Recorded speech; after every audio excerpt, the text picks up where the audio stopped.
52 आठवड्याचा उच्चांक हे ब्रेक झाले पाहिजे. जेव्हा सेटअप मिळतो तेव्हा मला साधारणपणे 5 ते 10% त्याच महिन्यात मिळतात. आता जर मी पाहिले तर मला हे कुठेही डेलीमध्ये ओपन आणि लो दिसत नाहीये. आज ओपन लो होता त्याच्या आधारावरही काम करूया. जर मी नियम पाळून चालले तर महिन्याच्या शेवटी पैसे घरी येतात. माझा नियम तो माझा नियम, मी तो मोडणार नाही. नमस्कार मित्रांनो, मी आहे ज्योती बुधिया. अनेक लोकांची विनंती येते स्विंग ट्रेडिंग, पोझिशनल इन्व्हेस्टमेंट्स बद्दल. तर मी जे वापरते ते तुम्हाला सांगते. मी एक सेटअप वापरते आणि माझ्या प्रत्येक सेटअपचा जो बेस असतो ना, त्यात RSI तर असणारच. तर RSI मध्ये मी काय करते मंथली 70च्या वर. वीकली वर 70, डेली वर 70, लॉर 52, आठवड्याचा उच्चांक हे ब्रेक झाले पाहिजे. स्ट्राईक रेट मी 50-50 म्हणू शकते. पण 50 चा अर्थ असा नाही की बाकीच्या 50 मध्ये फक्त तोटाच होईल. उरलेल्या 50% कदाचित 25% कॉस्ट टू कॉस्ट जाईल आणि 25% तोटा होईल. 50% जो नफा होईल तो एकूण नेट ऑफमध्ये नफा देऊन जाईल. कारण जेव्हा हा सेटअप मिळतो तेव्हा मला साधारणपणे 5 ते 10% त्याच महिन्यात मिळतात. हो, त्याच महिन्यात मिळतात. यावर जी गती येते ना, सगळे म्हणतात की 70च्या वर ओव्हरबॉट झोनमध्ये आले. मी इतक्या वर्षात हे निरीक्षण केले आहे. 39 वर्ष पूर्ण झाली आहे. तर इतक्या वर्षात मी हे निरीक्षण केले आहे की 70च्या वर गती येते. आणि जर RSIमध्ये सुद्धा ब्रेकआउट आला, जो तुम्ही टेक्निकल एनालिसिसमध्ये पाहू शकता. जेव्हा तुम्ही चार्टचा अभ्यास करता, तेव्हा त्यात पाहू शकता, की जेव्हा ब्रेकआउट RSIमध्ये सुद्धा येतो ना, तेव्हा खूप वेगवान हालचाल होते. मित्रांनो, असं आहे की जर तुम्ही एखाद्या फायदेशीर स्ट्रॅटेजीमध्ये असाल आणि तुमची प्रत्येक स्ट्रॅटेजी तुम्हाला नफा देत असेल, तर माझी तुम्हाला विनंती आहे, तुम्ही हे व्हिडिओ पाहू नका. माझे व्हिडिओ किंवा कोणाचेही व्हिडिओ पाहिले, तर तुमच्या स्ट्रॅटेजीवर थोडा परिणाम होऊ शकतो. आणि दुसरी गोष्ट म्हणजे जर तुम्ही शिकत असाल, त्यामुळे लगेच ट्रेड घेऊ नका. हळू आधी सराव करा. बघा किती बरोबर येतंय. असं नाहीये की मार्केट आजच संपून जाईल. मार्केटला 150 वर्ष तर झाली आहेत. आणि आणखी 150 वर्ष जरी राहिलं, तरी तुमच्या माझ्यासाठी पुरेसं होईल. तर ते ठीक आहे. जर महिना दीड महिना आपण ट्रेड नाही करू शकलो, फक्त सरावच करू शकलो, तर हे तरी कळेल की स्ट्राईक रेट काय येतोय. त्यानंतर प्रयत्न करा. मी तर वर्षानुवर्ष सराव केला आहे. तेव्हा कुठे ट्रेड्स घ्यायला सुरुवात केली आहे आणि ते सुद्धा छोट्या-छोट्या ट्रेड्सनी सुरू केलंय. असं नाहीये की थेट असं केलं की बाबा लाखाचं नुकसान झालं, 10 लाखांचा नफा झाला. हे सगळं काही नाही भाऊ. 1000च्या नुकसानीत सुद्धा जीव कासावीस होतो. बोलणं वेगळं असतं, पण 1000 मध्ये सुद्धा जीव कासावीस होतो. आणि जेव्हा आपण दुसऱ्या कोणाच्या ज्ञानावर काम करतो किंवा एखादी नवीन गोष्ट शिकून काम करतो, तेव्हा ₹1000 नुकसानीत सुद्धा जीव कासावीस होतो आणि 5000 मध्ये सुद्धा काही खास आनंद होत नाही. हळू करा, आरामात करा. काही घाई नाहीये. मार्केट नेहमीच राहिलं आहे. स्कॅन कसं बनवायचं हे मी आधीच शिकवलं आहे. तुम्ही आय बटनवर क्लिक केलं तर तुम्हाला लिंक मिळेल. त्या व्हिडिओमध्ये स्कॅन कसं बनवतात, RSI कसं एंट्री करतात, कसं निवडतात ते सगळं येईल. तर मी इथे काय केलं आहे, की मी 500 निवडलं आहे. तुम्ही 500 सुद्धा घेऊ शकता. Bank Nifty stocks, ETF, future gold ETF, indices जिथे तुमची इच्छा असेल ते तुम्ही निवडू शकता. मी निफ्टी 500 साठी निवडला आहे. डेली हाय इक्वल्स डेली मॅक्स म्हणजे पूर्ण एका वर्षाचं 260 डेली हाय आता 260चं आहे. डेलीमध्ये जर मी बोलले तर. तर ते बरोबर 260 दिवस घेणार नाही. ते कदाचित 5 दिवस आधीचं सुद्धा घेईल. पण त्याआधी म्हणजे 260 दिवसांच्या आत जो काही लेटेस्ट हाय बनला आहे, त्याला ते पकडेल. पण 260 दिवसांची एकूण मोजणी करेल RSI. डेलीचं 70च्या वर, वीकली RSI 70 पेक्षा जास्त, मंथली RSI 70 पेक्षा जास्त याला आपण रन स्कॅन करूया. आणि हे स्कॅन तुम्ही सुद्धा बनवू शकता. आता जेव्हा आपण चार्टिंगमध्ये बनवतो, तेव्हा मित्रांनो एक गोष्ट मी तुम्हाला सांगते, की जर हे पेड व्हर्जन असेल, तर आपोआप पॉपअप येईल. नाहीतर तुम्हाला स्वतः रिफ्रेश करावं लागेल तर.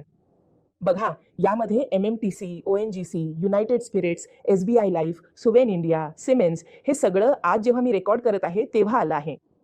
तुम्हाला सांगू जेव्हा मला हे स्कॅन मिळतं, तेव्हा त्यात जे स्टॉक्स दिसतात, मग मी जाऊन ते पाहते. त्यासोबतच मला ओपन लो मिळणं गरजेचं आहे. डेलीमध्ये जर ओपन आणि लो जवळ मिळाले, तरच मी त्यात गुंतवणूक करेन, नाहीतर मी करणार नाही. मग ती संधी हुकली तरी चालेल. जवळपास 0.5% किंवा 0.5% थोडे जास्त. ठीक आहे, कारण माझा स्टॉप लॉस सुद्धा 2% आहे. त्यामुळे जर मी इतका मोठा स्टॉप लॉस घेतला तर अडचण येईल. दुसरी गोष्ट म्हणजे यात मी जे रिटर्न्स पाहिले आहेत एकाच महिन्यात 5% ते 10%. हो, नक्कीच. 5% ते 10% मी पाहिले आहेत. इतकी वर्ष हे करत आहे, त्यामुळे ते पाहिले आहे. म्हणूनच मी 2% चा स्टॉप लॉस घेते. तर मी ओपन लोमध्ये पाऊण किंवा अर्धा टक्का घेऊन टाकते आणि जर मला मंथली किंवा वीकली खूप चांगले दिसले, जे अनुभवाने तुम्हालाही समजेल, तर 1% सुद्धा घेता येतो. पण ते ओपन लोच्या जवळ असणं गरजेचं आहे आणि माझे पॅरामीटर जुळले पाहिजेत. एम-एम-टी-सी बद्दल तर मला सांगण्याची गरजच नाही, म्हणून आपण त्याकडे पाहणार नाही. तुम्ही पाहिले तर जवळ-जवळ सर्व स्टॉक्सनी या महिन्यात, जो मी महिन्याच्या शेवटी रेकॉर्ड करत आहे, तर याच महिन्यात साधारण 5 ते 10% परतावा दिला आहे. तर सर्वात आधी आपण ओ-एन-जी-सी पाहूया. ओ-एन-जी-सी मंथली 70च्या वर कधीपासून चालली आहे? डिसेंबरपासून. आणि जेव्हा-जेव्हा हे डिसेंबर नंतर वीकली आणि डेलीमध्ये 70च्या वर आले, तेव्हा सिस्टमने मला सांगितले आहे आणि त्यानुसार तुम्ही हालचाल पाहू शकता. वीकलीमध्ये इथून इथपर्यंत. मग डेलीमध्ये आता आपण बोलत असताना इथे पहा, इतक्या वेळात जी हालचाल झाली आहे, ती आज पुन्हा झाली. काल आले होते, कालचे नव्हते, आज आली होते. ओपन लो जवळ आहे. 318, 316, 1% आसपास आहे. याचा एस-एल 315, 1 किंवा 2% जर मी धरले तर 313. माझे काम तर आजच झाले. मी 1 महिना गृहीत धरून चालते. कधी-कधी लवकरही होते. हे मार्केट आहे. जर तुम्हाला भारतातल्या टॉप ट्रेडर्सपैकी एक बनायचे असेल, तर तुमचे टेक्निकल एनालिसिस आणि प्राइस ॲक्शनचे कन्सेप्ट्स एकदम स्पष्ट असायला हवेत. यासाठी तुमची बेसिक्स आणि प्रॅक्टिसवर पकड मजबूत असणं खूप गरजेचं आहे. हीच समस्या सोडवण्यासाठी आणि तुम्हाला एक उत्तम ट्रेडर बनवण्यासाठी आमच्याकडे 2 कोर्सेस आहेत. टेक्निकल एनालिसिसचा 9 तासांचा रेकॉर्डेड कोर्स, जो फक्त ₹399 उपलब्ध आहे. यातून तुम्ही तुमचे सर्व बेसिक कन्सेप्ट्स पूर्णपणे स्पष्ट करू शकता. या प्रोग्राममध्ये सामील झालेले आमचे जास्तीत जास्त ट्रेडर्स आधीच प्रॉफिटमध्ये आहेत आणि तुम्हीही त्यांच्यापैकी एक बनू शकता. तर आजच जॉइन करा. मार्केट नेहमी तेच करते, जे मी विचारही करू शकत नाही, माझ्या कल्पनेच्या पलीकडे. जसे मला वाटते, की हा नियम आहे, दुसऱ्या दिवशी तर एस-एल हिट होतो. तर हा नियम नाहीये. पण जर मी नियम पाळून चालले, तर महिन्याच्या शेवटी घरात पैसे येतात. जर मी असे म्हटले, की दर महिन्याला येत नाहीत, पण सरासरी वर्ष जे आहे ते निगेटिव्ह जात नाही, इतके तर मी नक्कीच सांगू शकते. आपले काम होईल, त्या आधारावर माझी स्टडी आहे, ही माझी स्टडी आहे. मी या आधारावर ट्रेड घेते. तुम्ही ट्राय करायला हवे. त्यानंतरच ट्रेडला हात लावायला हवा. मला आंधळेपणाने फॉलो करू नका. ओके, मी तुम्हाला शिकवत आहे. मी तुम्हाला कोणताही ट्रेड देत नाहीये. तर हे लक्षात ठेवा, की मी तुम्हाला ट्रेड देत नाहीये किंवा कोणताही स्कॅम देत नाहीये. मी तुम्हाला शिकवत आहे आणि शिकवण्याचा अर्थ असा आहे, की तुम्ही स्वतः याची प्रॅक्टिस करावी आणि माझा त्यावरच विश्वास आहे, की मी माझ्या नॉलेजमधील काही भाग तुमच्यासोबत नियमितपणे शेअर करत राहावा. याशिवाय तुम्हाला नॉलेजमध्ये जे काही हवं असेल, ते मला कमेंट बॉक्समध्ये लिहा. मी बरेच YouTube व्हिडिओ बनवले सुद्धा आहेत. तुम्ही ते YouTube सर्च करा. तुम्ही मला सांगता, की ऑप्शनवर बनवा, ओपन इंटरेस्टवर बनवा, डिलिव्हरीवर बनवा, स्विंगवर बनवा. मी कितीतरी बनवून ठेवले आहेत. तुम्ही आमचे अपसर्चचे सर्व YouTube व्हिडिओ पहा. त्यामध्ये तुम्हाला हे सर्व व्हिडिओ मिळतील, जे तुम्हाला हवे आहेत. एकदा पहा तर खरे. तर ओ-एन-जी-सी. हं. दुसरे युनायटेड स्पिरिट्स. युनायटेड स्पिरिट्स तर मंथली. मंथलीमध्ये 70च्या वर आहे. इथून जून. ओके. वीकली 70च्या वर. जुलै.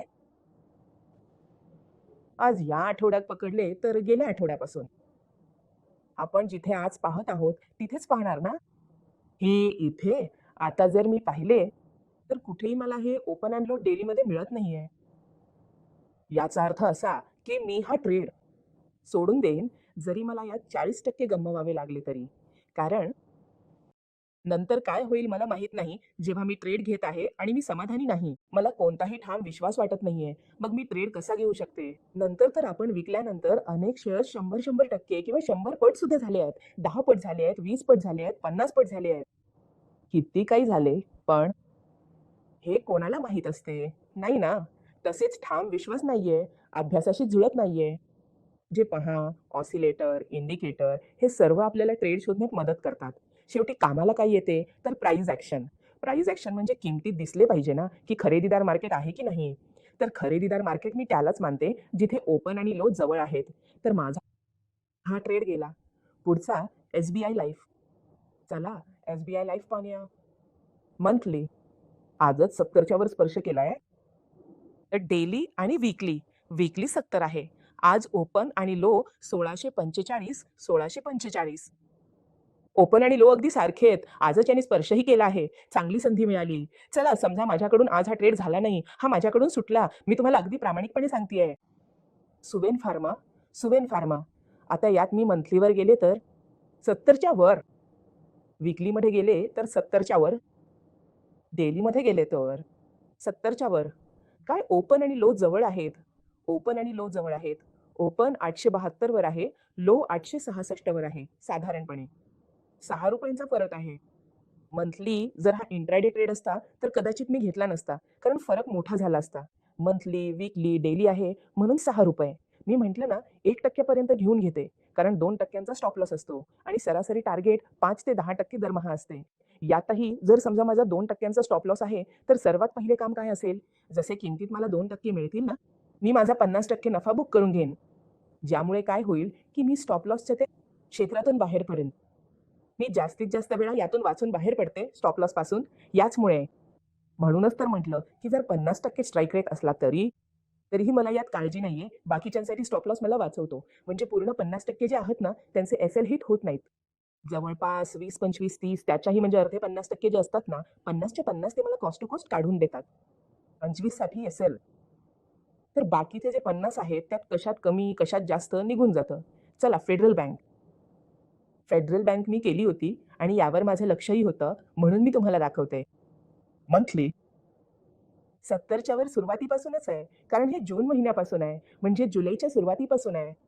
वीकली, वीकली सुद्धा जून आहे, म्हणजे जुलैच्या सुरुवातीपासूनच आहे.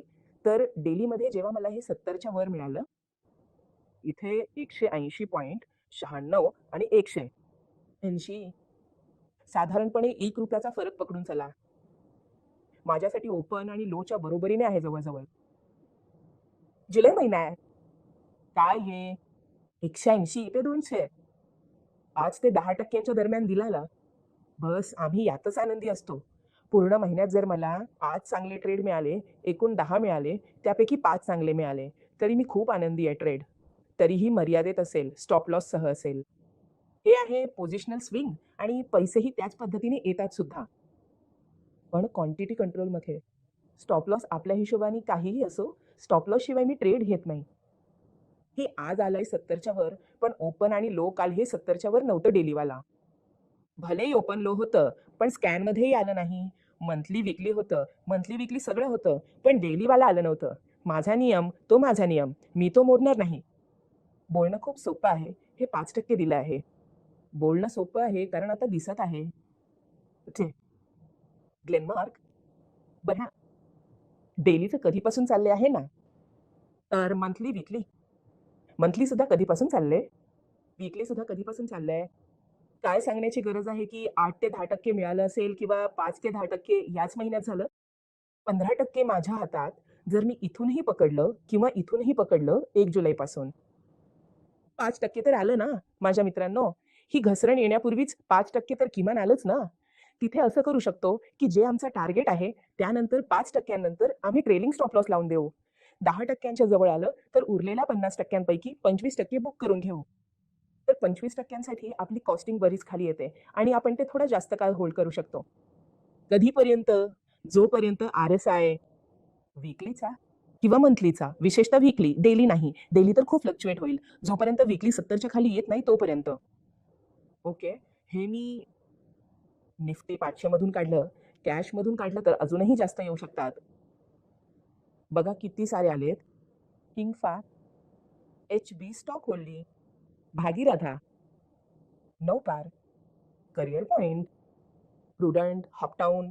हॉपटाउन तर सर्किटवर सर्किट मारत आहे. MTNL, Epigral, Lloyds engineering, secondary, त्यानंतर ही लिस्ट सुरूच आहे.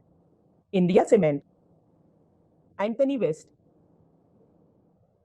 कावेरी, ब्ल्यू चिप, किती सारे आहेत. इंडिया सिमेंट बघूया. हे एफ-एंड-ओ मध्ये सुद्धा आहे. डोनल जुलैपासून आहे. वीकली जुलैपासून आहे. मंथली आजच आलं आहे, त्यामुळे आपण जेव्हा स्कॅन करू तेव्हा ते आपल्याला दिसणार नाही. तर आज ओपन लो होता, त्या आधारावर जरी काम केलं, तर लो जो आहे तो 345 समजा 350च्या आसपास मिळाला असेल. हाय जो आहे झाले ना 5%. 350 365चा हाय बनवून 360 वर क्लोज दिलाय. स्टॉप लॉस कव्हर झाला, बाय प्रॉफिट सुद्धा बुक झाले. बाकीसाठी थांबून राहू. कधीपर्यंत? जोपर्यंत वीकली 70च्या खाली येत नाही. मी आजवर जे पाहिलं आहे ते हे की जेव्हा वीकली 70च्या खाली येतो ना, तेव्हा माझे जे उरलेले शेअर्स असतात ना, ते काही मोठं नुकसान नाही तर काही ना काही देऊनच जातात. ते वेगळं, हे जे बुक केलं ते तर वेगळंच आहे. ते सुद्धा काही ना काही देऊनच जातात. तर ही आहे माझी पोझिशनल कम इन्व्हेस्टमेंट स्विंग ट्रेडिंग. साधी आणि मी आरामात काम करते. पण तुम्ही प्रॅक्टिस करा आणि त्यानंतरच ट्रेडिंगला हात लावा. ही माझी तुम्हाला विनंती आहे. याशिवाय खूप सारे YouTube व्हिडिओज आहेत. ते पहा आणि मला सांगा की तुम्हाला अजून काय शिकायला आवडेल. अप्सरच्या YouTube चॅनलवर जा. माझे खूप सारे व्हिडिओज आहेत. ते पहा. कदाचित तुमच्या सर्व गरजा तिथे पूर्ण होतील. ओके. तर मला सांगा तुम्हाला अजून काय शिकायचंय? तुमचे व्ह्यूज, तुमच्या कमेंट्समुळेच मी नवीन टॉपिक्स किंवा मी जे ट्रेंड करते ते तुमच्यासमोर आणू शकेन. पण टॉपिक्स तर मला तुमच्याकडूनच हवी आहेत ना. माझ्याकडे तर खूप आहेत.